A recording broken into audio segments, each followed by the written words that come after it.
আসসালামু আলাইকুম আপু ভাইয়ারা।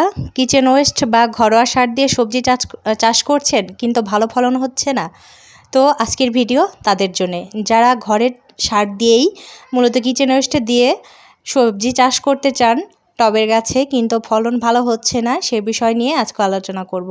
মাশাআল্লাহ দেখেন আমার গাছগুলি কত সুন্দর। আর গতকাল কিন্তু আমি বেগুন গাছ নিয়ে ডিটেলস আলোচনা করেছি। আর শুধু এই টবে বেগুন গাছই নেই, এর সাথে কিন্তু করলা গাছও আছে, যেটা পরে দেখাবো। আর এই যে দেখেন আমি সবজির কিচেন ওয়েস্ট এটা কিভাবে ব্যবহার করেছি এক অভিনব পদ্ধতিতে টবের ভিতরে ছোট একটা টব দিয়ে।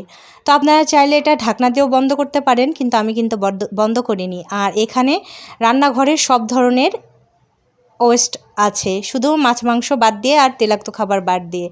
আর মাশাল্লাহ কত সুন্দর শসা ধরেছে, ফাঁকে দেখিয়ে দিলাম। তো আপনারাও চাইলে এভাবে কিন্তু করতে পারেন, কিচেন ওয়েস্ট দিয়ে মাটি তৈরি করে আবার সেই কিচেন ওয়েস্ট টবের ভিতরে ছোট্ট একটা টব দিয়ে এভাবে করে খুব সুন্দরভাবে সবজি চাষ করতে পারেন। আর এই যে দেখেন করলা গাছ, আর শুধু এখন হচ্ছে গাছে ধরে আছে তা কিন্তু না, এর আগেও আমি কয়েকবার খেয়েছি আলহামদুলিল্লাহ। দেখেন কত সুন্দর করলা ধরে আছে।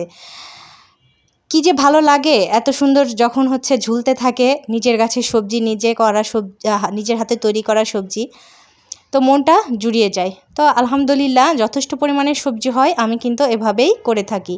চাইলে আপনারা আমার মতো করে করতে পারেন। তো কিভাবে করবেন সে বিষয় নিয়েই আপনাদের আলোচনা আর দেখাবো কিভাবে করতে হয়। টবের ভিতরে টব দিলে যে গাছের ক্ষতি হয় কি ক্ষতি হয় না সেটাও আপনাদের সাথে শেয়ার করব। দেখতেই পাচ্ছেন আমার গাছে কত সুন্দর করলা ধরে আছে। শুধু যে এই প্রথম এই টবে করেছি তা কিন্তু না, আমার প্রায় টবে কিন্তু এভাবে টবের ভিতরে টব দিয়ে করা আছে। আর দেখছেন বেগুন ধরতে শুরু করেছে, কত ফুল এসেছে।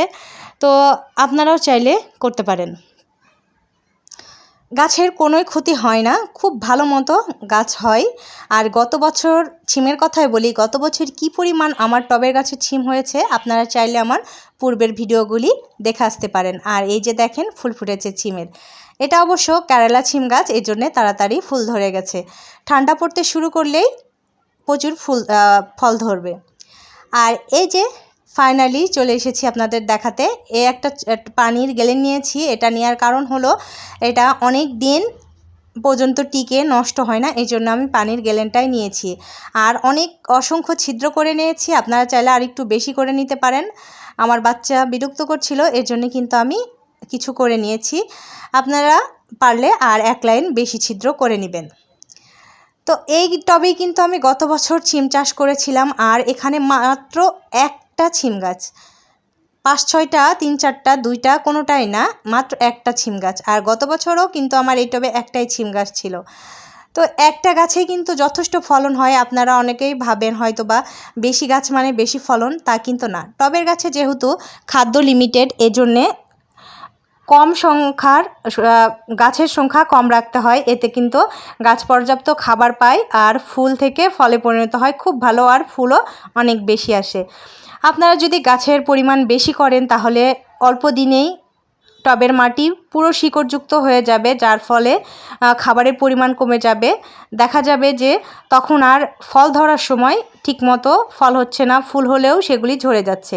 তো আমি গর্তটা করে নিলাম প্রয়োজন মতো, তারপরে সেট করে দিয়েছি। এই যে দেখেন, আর তলাটাও কিন্তু একটু ফাটিয়ে দিয়েছি, এতে করে যে কিচেন ওয়েস্টটা দিব সেটা পচে এই ছিদ্রগুলি দিয়ে পানি, যে লিকুইড সার, সেটা বের হয়ে যাবে। আর গাছের যখন অতিরিক্ত খাবারের প্রয়োজন হবে, গাছ তখন তার নিজের শিকড় আপনা আপনিই এর ভিতরে ছিদ্রগুলি দিয়ে প্রবেশ করবে। তো এভাবে করে হয়। আর এই যে কিচেন ওয়েস্ট আমি নিয়ে চলে এসেছি, কিছুই করা লাগবে না, আর সেট আপ হয়ে গেছে। এখন শুধু কিচেন ওয়েস্ট আনবো আর ঢালবো, ঠিক এভাবে, আর কিন্তু কিছুই করা লাগবে না। তো আমার এই পদ্ধতিটা কেমন লেগেছে অবশ্যই কমেন্ট করে জানাবেন। আর আপনারাও করে দেখতে পারেন। অন্তত প্রথমবার একটা টবে এভাবে টব রেখে, ছোটো একটা টব রেখে করেন, টবের ভিতরে টব দিয়ে দেখবেন খুব ভালো হচ্ছে। তো ভালো লাগলে প্লিজ শেয়ার করে দিবেন। আজকের মতো এ পর্যন্ত।